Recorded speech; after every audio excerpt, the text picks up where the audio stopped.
Thank the chairman. Robert F. Kennedy Jr. is the son of former Attorney General Robert F. Kennedy and the nephew of America's 35th president, John F. Kennedy. The third of 11 children, he graduated from Harvard University. We won't hold that against him because he went on to receive his law degree from the University of Virginia School of Law, my alma mater, as an undergraduate. Some viewing Mr. Kennedy through his last name, but that does a tremendous disservice to his life's work, whether you agree with it or not.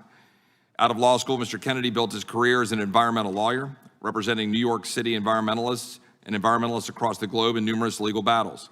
His work culminated in the landmark New York City watershed agreement focused on the cleaning of New York City's waterways. After the 2008 election, Politico reported that President-elect Obama strongly considered Mr. Kennedy to head the Environmental Protection Agency. He went on to found Children's Health Defense, a national organization intended to address childhood chronic disease and toxic exposures. I assume that being a father of 7, in addition to being one of 11 children himself, fuels his interest in children's health. Following the 2016 election, Mr. Kennedy met with then President-elect Trump to discuss his potential for a committee to examine vaccine safety and scientific integrity. Their conversation also touched on the CDC and ways to increase independence from financial conflicts. Most recently, Mr. Kennedy announced his campaign for President of the United States. During his campaign announcement, he stated, quote, "My mission over the next 18 months of this campaign and throughout my presidency will be to end the corrupt merger of state and corporate power that is threatening to impose a new kind of corporate feudalism in our country," end quote. It is for this that Mr. Kennedy finds himself receiving the scorn of both the political left and right. Because if one dares challenge the orthodoxy of the powers that be, then one is their enemy. As a graduate of the University of Virginia, Mr. Kennedy no doubt knows the following quote, For here we are not afraid to follow truth wherever it may lead. Thomas Jefferson. That truism was lost during the COVID pandemic. Individuals receiving scorn simply for asking questions, people being silenced for challenging the status quo. These are the kinds of questions that should have been publicly debated, and this hearing is focused on that truth, and we welcome Mr. Kennedy. I thank the gentleman, Mr. Kennedy. We're glad you were here. We will now proceed with the opening statement. Before I do, I want to introduce the guy sitting behind you, Mr. Kennedy, who was a former colleague of ours, and maybe more importantly for me, a good friend of mine, Dennis Kucinich, who served in the United States Congress for 14 years, I believe, and great Buckeye. So we welcome Dennis, and I know Elizabeth's here as well, and we appreciate your service, Dennis, and your commitment to the First Amendment. We'll now go with opening testimony. Mr. Kennedy, you are recognized for your opening statement.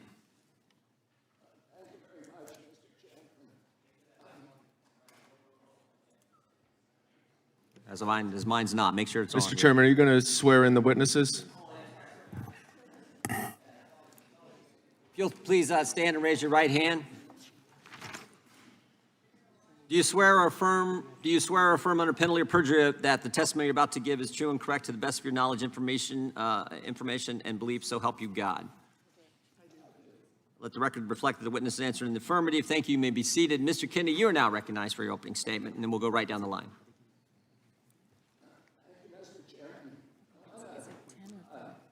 He's going to go a little longer. Excuse me, point of order. I know that witnesses usually have 5 minutes. I see 10 minutes on the board. Is it going to be 10 minutes for every witness? We'll give him 5 minutes, but we're pretty lax with this. We'll let him go for we are? a little, yeah. I've seen you gavel down on quite a number of witnesses. We've given senators and former Democrat members of Congress and all kinds He's of folks. neither. He's neither. I'm just saying in past history. Okay, okay. Let's just watch the time for all the witnesses. And if you want to cut him off and censor him some more, you're welcome to do it. Oh, that's not my job. That's your job. Why don't you threaten a witness so that they can not want to be a witness? Mr. Kennedy is recognized for his opening statement. We'll give him 5 minutes, more or less, and then we'll move to the next one. Mr. Kennedy, go right ahead.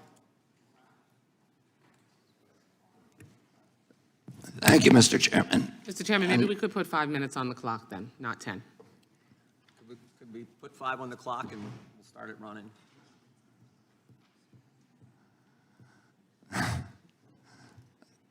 Thank you, Mr. Chairman. And I want to put aside my written statement for a moment and address one of the points that was brought up. I think an important point by the ranking member, that this body ought to be concerning itself with issues that impact directly the American people.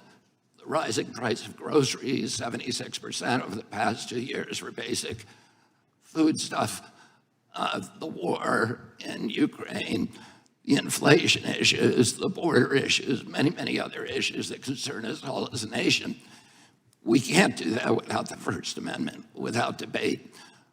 When I gave my speech, my announcement speech in Boston 2 months ago, YouTube, I talked about all those issues. I focused on grocery. I focused on the fact that working class people can no longer afford to live in this country. I talked about inflation, all the issues that deeply concern you and that you've devoted your career to alleviating those issues.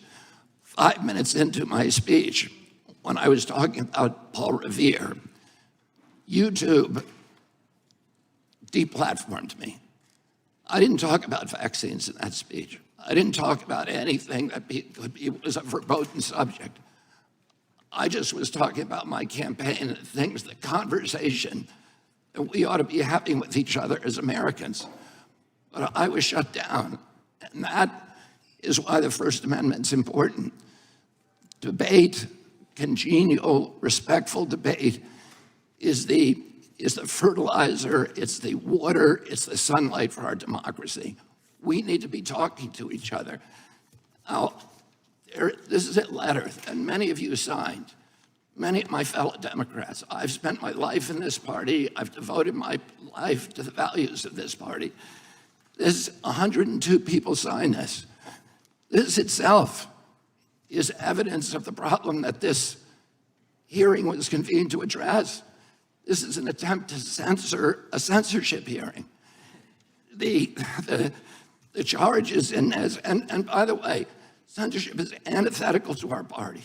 It was appalling to my father, to my uncle, to FDR, to Harry Truman, to Thomas Jefferson, as the chairman referred to. It is the basis for democracy. It sets us apart from all of the previous forms of government. We need to be able to talk, and the First Amendment was not written for easy speech. It was written for the speech that nobody likes you for. And I was censored not just by the Democratic administration, I was censored by the Trump administration. I was the first person censored by as the chairman pointed out, by the Biden administration 2 days after it came into office. It ordered a truthful, and by the way, they had to invent a new word called malinformation to censor people like me. There was no misinformation on my Instagram account. Everything I put on that account was cited and sourced to peer-reviewed publications or government databases. Nobody has ever pointed to a single piece of misinformation that I publish. I was removed for something they called malinformation. Malinformation is information that is true, but is inconvenient to the government, that they don't want people to hear. And that's antithetical to the values of our country. After I announced my presidency, it became more difficult for people to censor me outright. So now I'm subject to this new form of censorship, which is called targeted propaganda, where people apply pejoratives like anti-vax. I've never been anti-vaccine, but everybody in this room probably believes that I have been, because that's the prevailing narrative. Anti-Semitism, racism, these are the most appalling, disgusting pejoratives, and they're applied to me to silence me, because people don't want me to have that conversation about the war, about groceries, about inflation, about the war on the middle class in this country that we need to be having. And by the way, I want to say this while I'm on the record, that in my entire life, and why I'm under oath, in my entire life, I have never uttered a phrase that was either racist or anti-Semitic. I have spent my life fighting my professional career, fighting for Israel, for the protection of Israel. I have a better record on Israel than anybody in this chamber today. I'm the only person who has publicly objected to the $2 billion payout that the Biden administration is now making to Iran, which is a genocidal program. I'm the only one who's objected to that. I've fought more ferociously for Israel than anybody. But I am being censored here through this target, through smears, through misinterpretations of what I've said, through lies, through association, which is a tactic that we all thought we had been discredited and dispensed with after the Army McCarthy hearings in the 1950s. But those same weapons are now being deployed against me to silence me. I know many of the people who wrote this letter. I don't believe there's a single person who signed this letter who believes I'm anti-Semitic. I do not believe that. There is no evidence of that. I want to say something I think that's more important, and it goes directly to what you talked about, ranking member, which is the need, this toxic polarization that is destroying our country today. And how do we deal with that? This kind of division is more dangerous for our country than any time since the American Civil War. And how do we deal with that? How are we going to, every Democrat on this committee believes that we need to end that polarization. Do you think you can do that by censoring people? I'm telling you, you cannot. That only aggravates and amplifies the problem. We need to start being kind to each other. We need to start being respectful to each other. We need to start restoring the comedy to this chamber and to the rest of America, but it has to start here. My uncle, Edward Kennedy, has more legislation with his name on it than any senator in United States history. Why is that? Because he was able to reach across the aisle, because he didn't deal in insults, because he didn't try to censor people. He brought home people who were antithetical to what he believed in. He came home almost every weekend with people like Orrin Hatch to our house at the compound in Hyannisport. At that time, Orrin Hatch to me was like Darth Vader, because I was an environmentalist. And I was saying, why is Teddy bringing this guy home? But he knew that he was effective because he understood that comedy and respect and kindness and compassion and empathy for other people is the only way to restore the function in this chamber. But more importantly, today we need to give an example in the leadership of our country of being respectful to each other. If you think I said something that's anti-Semitic, let's talk about the details. I'm telling you all the things that I'm accused of right now by you. And in this letter are distortions, they're misrepresentations. I didn't say those things. There's fragments that I said, but I denounce anybody who uses the words that I have said to imply something that is negative about people who are Jewish. I never said those things. And I want to point out also that the chairman pointed to Dennis Kucinich, who's fighting behind me. There is no two people in the country who feel more differently about American politics than these two people. And yet they were friends. Dennis attended his children's basketball games, attended his daughter's wedding. This is what we need, how we need to start treating each other in this country. We have to stop trying to destroy each other, to marginalize, to vilify, to gaslight each other. We have to find that place inside of ourselves of light, of empathy, of compassion, and above all, we need to elevate the Constitution of the United States, which was written for hard times. And that has to be the premier compass for all of our activities. Thank you very much. Thank you. Wow, the irony and cognitive dissonance from the other side of the aisle, it's deafening. You could cut it with a knife. They are at the same time denying that censorship is occurring, but suggesting that there's more material that needs to be censored. This is a hearing on censorship that began with an effort. with a formal motion from the other side of the aisle to censor Mr. Kennedy. They do not want him to speak, yet that is the topic of this hearing. They have kept him from speaking. A collusion between the government and private organizations. Mr. Kennedy, in your opening statement, you introduced us to this word malinformation.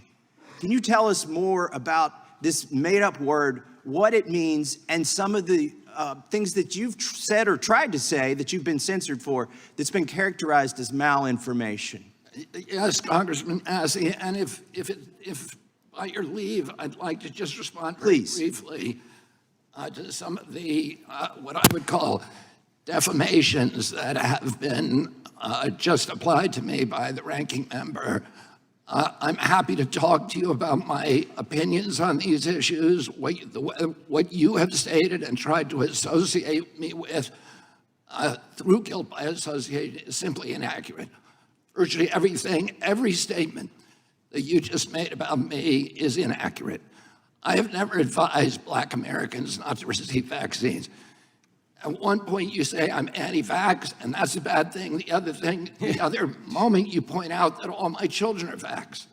I'm fully compliant with the vaccine schedule myself, except for COVID. I took flu vaccines for 20 years straight. I have never been anti-vax.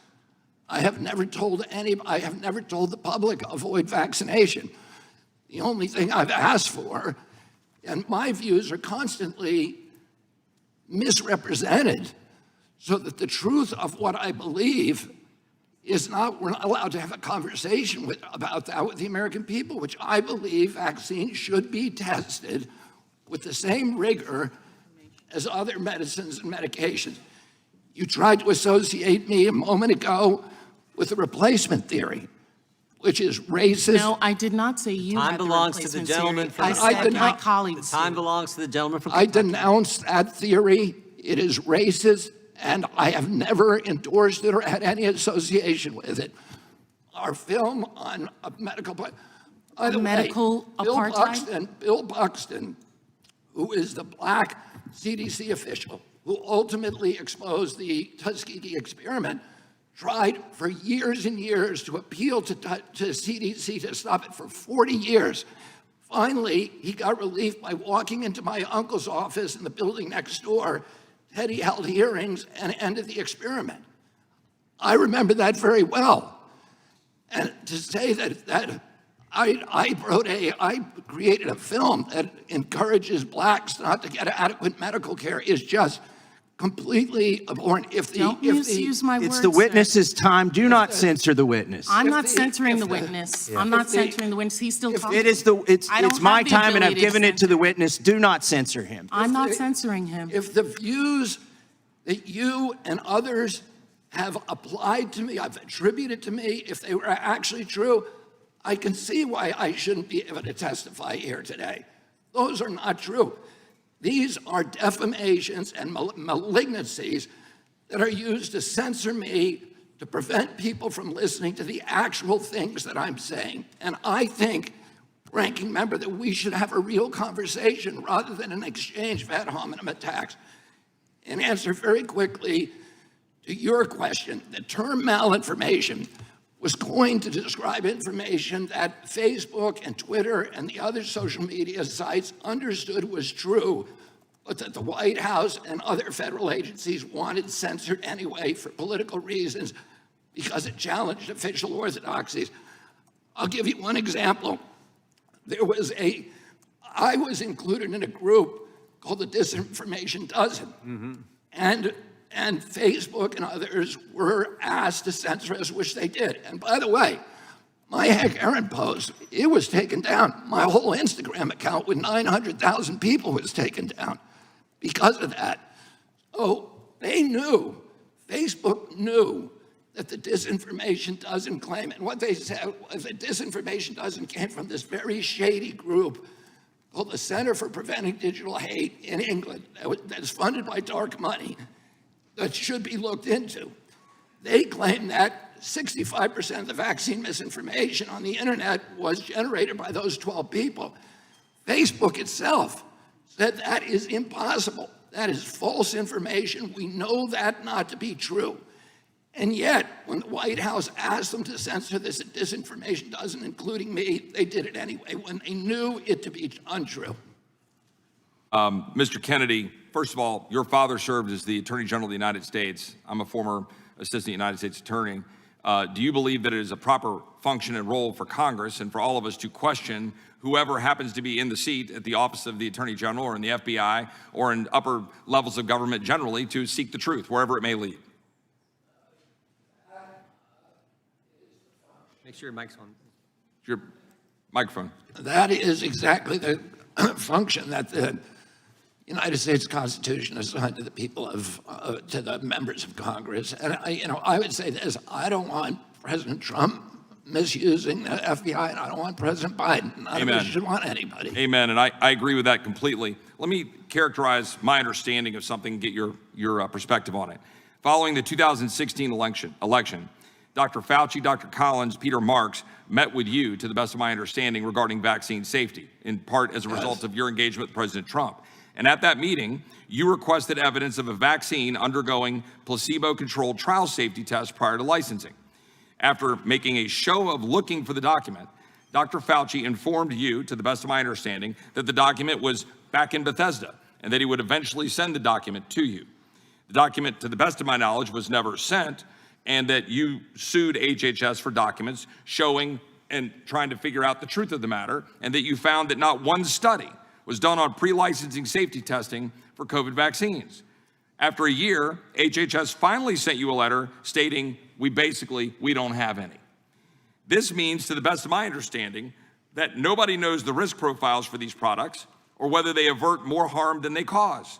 And as a result, there's no real science behind these statements, but rather guesswork. Is that a fair characterization of what you've experienced? That is a fair characterization. We had looked for many years to find a pre-licensing safety trial of any of the 72 vaccines doses that are now essentially mandated. They're recommended, but that's effectively mandated for American children, and we had not been able to find any. And every other medication requires, prior to licensing by FDA, that the company perform a safety trial that compares health outcomes in a placebo group and a similarly situated vaccine group. My assumption was that was done for vaccines. We found out that it hadn't been, that it was not, they were exempt. And I made that statement publicly. Dr. Fauci contradicted me, and when President Trump ordered him to meet with me, him and Francis Collins and a group of my colleagues, I said to them at that time, you've said publicly that I've been dishonest about that. Can you show us a single pre-licensing safety trial, placebo-controlled safety trial for any of the 72 vaccines required for American children? And he made that show of looking through a file, and he said, well, they're back in Bethesda. And I said, will you send them to me? And I never heard from him again, so we sued the HHS under the Freedom of Information Law. After a year of litigation, they sent us a letter which is posted on CHD's website that acknowledges that they are now not able to locate a single pre-licensing safety trial, placebo-controlled, for any of the vaccines that are now mandated for children. These are zero liability vaccines. And so if I might interject in just limited time, and I hope you can expand on that further. I know my friend from Kentucky, Mr. Massey, will probably expand on this later, but your uncle, Senator Ted Kennedy, was a pretty strong opponent of sweeping immunity from liability for manufacturers of vaccines. And did he not introduce an amendment to repeal the so-called PrEP Act, the Public Readiness and Emergency Preparedness Act, when he was a senator? Yes, he did. And, the immunity which was passed in 1986, neither the Republicans or Democrats wanted it. Ronald Reagan at that time, who signed the bill, said, and Wyeth was the company that was pushing it, and they were saying that they were losing $20 in downstream liabilities for every dollar that they made in profits from vaccines. They were going to get out of the business if they were not granted immunity. Ronald Reagan said to them at that time, why don't you make the vaccines safe? And Wyeth said, because they're unavoidably unsafe, which is true of most medicines. I'm not anti-vaccine, but I think we need to be honest and we need to have good science. That's all I've ever argued. And closing out my time here, I would just say this. My father had polio. I understand the ravages of that disease. I'm grateful that we have the opportunity to have the polio vaccine, but I also want the truth being sought. I want to know the health impacts of the polio vaccine going forward and every other vaccine that's being administered. And I'll just close by saying and asking, I know that this is informed by a great deal of conversations you've had with mothers and moms who came up to you. And if you could expand on that, I'll yield back. Yeah, I mean, I was dragged kicking and screaming into this space because I was confronted by, when I was touring the country on suing companies about mercury in fish. And by the way, people, I spent 30 years trying to get mercury out of the fish in this country, and nobody ever called me anti-fish. At that time, we were trying to get mercury out of vaccines because mothers were coming and saying, my child was injured by the vaccine. These were many, many hundreds, literally, of mothers with intellectual disabilities. And they said, nobody's listening to us. The Democrats aren't listening to us. The Republicans aren't listening to us. And I felt like I should listen to them and actually read the science. And that is what got me down into the Time. And by the way, it's the worst career decision I have ever made. Time of the gentleman. Mr. Chairman, we respectfully requested that you rescind Mr. Kennedy's invitation to appear here due to his repeated and very recent statements that spread dangerous anti-Semitic and anti-Asian conspiracy theories and attempted to move into executive session because House rules prohibit public testimony that degrades or defames people. His reckless rhetoric helped fuel anti-Semitic incidents, which for the record are at the highest level in the United States since 1970. They have nearly tripled in the last 6 years. Since you gave Mr. Kennedy a megaphone today, I want to give him a chance to correct his statements and prepare some of the harm that he's helped cause. Mr. Kennedy, you're well educated, so yes or no, please. Are you aware that for centuries Jews have been scapegoated and blamed for causing illnesses like Black Plague and more recently COVID? I am. Those are known as blood libel, and they are one of the worst and most disturbing parts of human history. Good. I'm glad to know that, of course, that you acknowledge that. Of course, it's true and well documented that this pernicious form of anti-Semitism led to centuries of discrimination, even horrific pogroms and massacres, and it still fuels deadly violence today. Yet last week, you floated a baseless conspiracy theory that the coronavirus was bioengineered to target Caucasians and Black people, but to spare Ashkenazi Jews and Chinese people. Mr. Kennedy, your bizarre, unproven claim echoes that same historic slander of labeling Jews and Chinese people as a race, and that Jews, and in this case Chinese people, somehow managed to avoid a deadly illness that targets other groups for death. You do see that, yes or no? You're misstating. No. You are. I quoted what you said earlier, and it is directly what you said. So just ask me yes No, or no. I was describing an NIH-funded study. No, you didn't cite any. I was describing an NIH-funded study by Cleveland Clinic scientists. Reclaiming my time. You did not reference reclaiming my published time. in USC Mr. Medical, Chairman, which is one. The time is mine. I'm reclaiming it. Please ask the witness to stop talking. You asked me a question. Reclaiming. Allow me to my answer time. my question. Mr. Chairman, I'd like about 10 seconds the back. time You are belongs. slandering me Time belongs to the- incorrectly. the time belongs to You're the- saying is dishonest. Time and belongs I to need the gentlelady a from time to Florida. defend myself. Mr. Time Chairman, belongs to the gentlelady from Florida. I'd like 15 seconds back. We will Mr. be happy to Chairman. give you that. Thank you so much. You did not cite any study like you are citing here now during that conversation. You referenced no study at all. You simply labeled Jews and Chinese people as a race, and you also said that somehow they managed to avoid a deadly illness that targets other groups for death. You don't see that? You're trying to rewrite history here. A few months ago, Mr. Kennedy, you compared COVID public health policies to barbaric, murderous tactics of Nazi Germany, saying that Jewish people in Nazi Germany had more freedom than Americans facing COVID health restrictions. In hindsight, Mr. Kennedy, do you reject this absurd and deeply hurtful and harmful comparison, or do you still stand by it? Congressman, what you are saying is a lie. That you said it. No, I did not. I never contained. Okay. I never, ever Mr. Chairman, I'm compared happy to COVID answer into the record when Mr. countermeasures. Kennedy said that. I reclaim my time. In discussing COVID public health measures, you made light of the genocide against Jewish people by saying, and I quote, even Hitler's Germany, you could cross the Alps to Switzerland, you could hide in an attic like Anne Frank did. Mr. Kennedy, do you think it was easy for Jewish people to escape systematic slaughter of Nazis, yes or no? Absolutely not. Okay, good. Mr. Kennedy, do you think it was just as hard to wear a mask during COVID as it was to hide under floorboards or false walls so you weren't murdered or dragged to a concentration camp? Yes or no? Excuse me? That's a question, yes or no?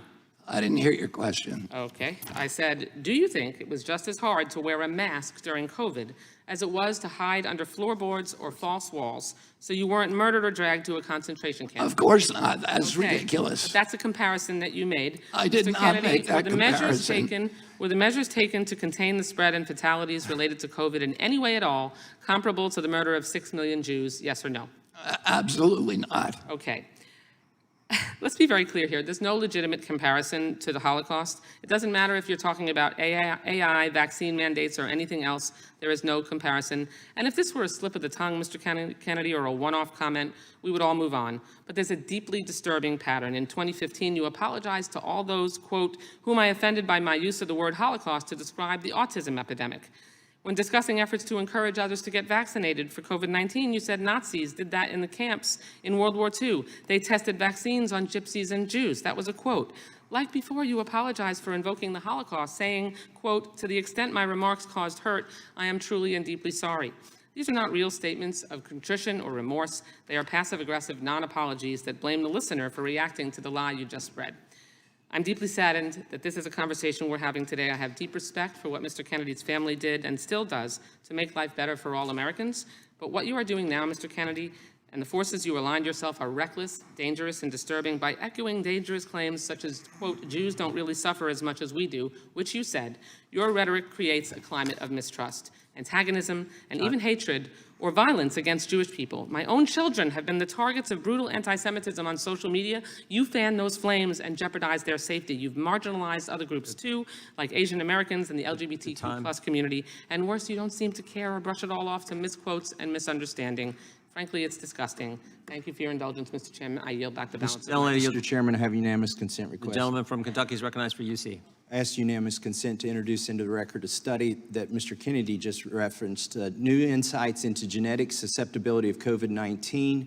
The main body said that they investigated genetic susceptibility to COVID-19 by examining DNA polymorphism in ACE2 and TMPRSS2. Those are receptors for COVID in 81,000 human genomes, and they found unique genetic susceptibility across different populations. I have another document that I would like to ask unanimous consent Without objection. to submit, and this is from the FDA review of efficacy and safety of Pfizer-BioNTech COVID-19 vaccine. This is dated December 10th, 2020, and it shows that the Pfizer trial and the USDA broke down the effectiveness of the vaccine into 7 different racial categories because this was also a concern of theirs, and it would frankly be delinquent not to study the effects across the But different Mr. races. Kennedy said it was bioengineered to Without objection. target Time blacks belongs and to the- Caucasians. The gentleman from Utah And is spare recognized for 5 whites, minutes. and spare Ashkenazi Jews and Chinese people. That is different than Time any of belongs those to the studies gentleman looked from at. Utah. Thank you. Claim. Mr. Kennedy, I want to turn to you. You've heard me lay out this example of egregious and illegal government censorship. You have been censored yourself. Do you believe that government censorship is a form of election interference? I think democracy is dependent on the free flow of information. And if that information is distorted, if the public is lied to, then it interferes with election. And by the way, it interferes with public health. And the Wall Street Journal did an article a couple of weeks ago suggesting that the censorship of important health information cost American lives. And Mr. Kennedy, I want to ask you specifically about the Hunter Biden laptop story. The total blackout on all social media outlets as well as telecom. You couldn't text the link to the Hunter Biden laptop story. This specifically was a form of election interference by the U.S. government in the 2020 election. I don't know enough about it. I know that there was censorship on that story and other stories that, presumably could have changed people's minds about the election. And we know the polling demonstrates that now. People have said they would have changed their vote had they been made aware of the Hunter Biden laptop story. Isn't that correct? I am not aware of that, but I'm not surprised. Gentlelady yields back. I now recognize Mr. Stubbe from Florida for his 5 minutes. Mr. Kennedy, do you want to respond to that? Can you do that quickly? Yeah, I've never heard of Mr. Bowles, and I've never heard of that super PAC. This is typical of the accusations against me at this hearing. They are baseless. Every single one I've been subjected to a parade of defamations. If I believe those things about myself, I wouldn't want to hear me either. I'd want to gag me and lock me in a room somewhere. But none of those are true, and they were all of this parade of accusations and defamations were made against me in a way that was calculated to make sure that I could not respond to any of them. Every one of them I'd like to respond to, but I was not allowed to. But I'm going to ask our three witnesses here, what are the ramifications if we don't talk about it, if we don't expose it? And I only have 25 seconds, so Mr. Sauer, take it away. If federal censorship is not stood up to aggressively, it will expand to every corner of online discourse. Ms. Morris. It's just this, I can't even believe this is a conversation. Like, this is not controversial or taboo. We live in the United States of America, and you have the right to say whatever you want, to print whatever you want, and to read whatever you want. Mr. Kennedy. A government that can censor its critics has license for every atrocity. It is the beginning of totalitarianism. There's never been a time in history when we look back and the guys who were censoring people were the good guys. All of us grew up reading Arthur Koestler, Robert Heinlein, Aldous Huxley, George Orwell, and they were all saying the same thing. Once you start censoring, you're on your way to dystopia and totalitarianism. The chair now recognizes himself. Hard evidence. Mr. Johnson said that we're not only witnesses to censorship, we were victims. The Republican website on the House Judiciary Committee posted this story, and it was limited where it could go. You got to. They exercise censorship of the House Judiciary Republican account, for goodness sake. Ms. Wiley, you were a lawyer for the ACLU? I was. Mr. Kennedy, I remember when the ACLU defended they were the champions of the First Amendment. You remember that? You remember that, ACLU? I remember when the ACLU represented Nazis who they were appalled by. Appalled, disgusted by, and yet they would defend the crazy things they said, right? That's how much the First Amendment meant to them, right? Exactly.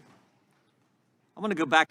And thanks to the Twitter files, we found out that the former FDA director, who was on the board of Pfizer, Dr. Scott Gottlieb, wrote on August 27th, 2021, to Twitter executive Todd O'Boyle, who, by the way, was kind of one of the go-to people for the White House also to coordinate with when they wanted something suppressed, requested Twitter take action against a post about natural immunity.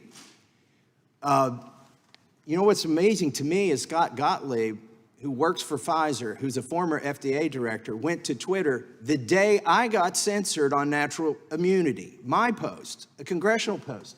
Now, the other side said, well, your tweet's still up, your post is still up. What do you mean you're getting censored?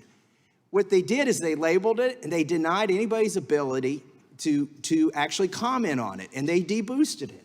So I simply said natural immunity is better than vaccine immunity. We had studies showing that. They took it, they censored it. So the next day I tried it again with a reference to Bloomberg, hardly a right-wing outlet or conspiracy generator. And they censored that one as well. This is astounding to me. Mr. Kennedy, can you talk about the censorship, the effort of the White House and pharma to suppress the acknowledgement of natural immunity and why they might have been doing that?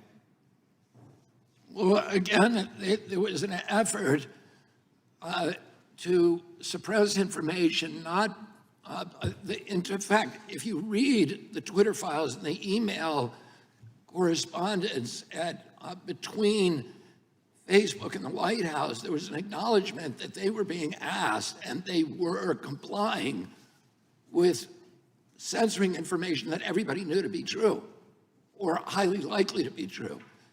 The purpose, and in fact, the term misinformation did not denote falsehood or veracity. Rather, it was a euphemism for any information that departed from government orthodoxies. And it is very dangerous. And, you know, the congressman a minute ago said 1 million people have died because of misinformation about vaccines in this country. But in fact, our country had one of the highest vaccination rates in the world and the worst health outcomes. We have 4.2% of the global population. We had 16% of the COVID deaths. Blacks in Haiti with a 1% vaccination rate were dying at a rate of 15 per million population. And same in Nigeria, had a 1.3 vaccination rate. They were dying at 1 in 14 per million population, 14 per million population. In our country, blacks were dying at 3,000 per million population, 200 times the death rates in other countries. And this holds throughout the world. We needed information. We should have all been sharing information openly and talking to the 15 million doctors through the internet who were treating patients on the front line all over the world and channeling the best therapies, the most successful treatments, so that we could all figure it out. This is not a time in a pandemic you know, I'll just say this one thing. Trusting the experts is not a function of science. It's not a function of democracy. It's a function of religion and totalitarianism, and it does not make for a healthier population. Let me ask you this. You referenced your father and your uncle and the party that they were in. What has happened to your party with respect to the First Amendment? Would they recognize the position now? I think, listen, I'm a Democrat, and I believe in if you went through a checklist of all of the things that my father believed in, that he fought for, that my uncle believed in and fought for, I would check every box. I feel my party has departed from some of those core values, and one of the reasons that I want to run for president is to reclaim my party for those. But it's got to, listen, this is not a partisan issue. The First Amendment, it just seems crazy to me that anybody thinks that it's okay to censor, and there's a lot of information that I don't like. There's hateful information, but as the chairman was saying, in 1977, the ACLU went out and supported Nazis who were walking through a Jewish neighborhood in Skokie, Illinois. And they said, that's important. We hate what they're saying. We're repulsed by it. But we cannot survive as a democracy if we are not ready to die for the right for even people who are appalling to speak. The democracy won't work. Unfortunately, there's no other way to control it but through the First Amendment and free speech. Amen, and thank you for those comments. The gentleman yields back. I want to thank our witnesses for being here today. We appreciate the work you're doing to defend the First Amendment, and thank you for just very compelling answers and compelling testimony and the work you've done and how important this is for the country. I mean, if we don't have a First Amendment, it's just, I'm frightened by where we go. May I, Mr. Chairman? You may not, you may not. I just Mr. want to Chair. respond. Mr. Chair, the time is out, we're done. I haven't adjourned the hearing, and I don't think you're the chair. Mr. Chair, Chairman's discretion. I We're gonna know let it's Mr. your Kennedy- discretion, We're going to but let Mr. Kennedy. he has had so much additional time. Well, I think everyone's had Why? additional time. No, and we're gonna why? get- Why are you doing that specifically for him? Because I we just don't, want as to opposed to other explain people. I'm sure the witness, super Then PAC. explain I'm sure the on Democratic other witness will be places. as short as he possibly can. No. Are you going to allow our witness to just give another piece? No, of let him what- address I the want to defamatory acknowledge- comment that was made Address- about him. That's untrue. That was not defamatory. That is a legal definition that was not met. I want to And was acknowledge it my- information about the super PAC that you mentioned. Go ahead. I've just been told that super PAC is connected to somebody that we have a connection to. It's not a super PAC that I've endorsed, and it's not one, as I said, that I've ever heard of. Thank the gentleman for that statement, and I thank you for your testimony. The committee is now adjourned.